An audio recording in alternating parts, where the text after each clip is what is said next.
Pinkan Mambo akui pernikahannya hanya settingan, sang suami Arya Khan ingin diundang TV. Pinkan Mambo akhirnya buka suara terkait pernikahannya dengan Arya Khan. Diketahui Pinkan Mambo menikah dengan Arya Khan pada Minggu 24 Desember 2023.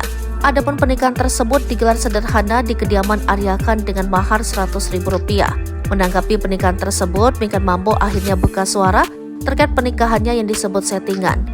Bukannya membantah, Pinkan Mambo malah menyebut jika pernikahannya memang settingan dari suami Arya Khan.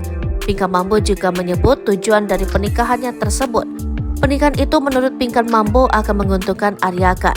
Arya setting itu, kata Pinkan Mambo dikutip dari siaran langsung di akun TikToknya.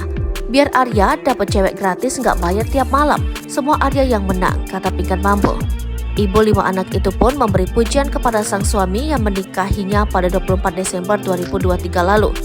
Jago Arya settingan tuh, hebat sih, salut sih Arya, tutup Pinkan Mambo. Melalui siaran langsungnya itu juga, Pinkan Mambo mendadak berikan ancaman cerai pada suami barunya Arya Khan. Pasca keduanya baru saja melangsungkan pernikahan pada minggu lalu secara live TikTok. Adapun ancaman tersebut terekam dalam live TikTok Pinkan Mambo.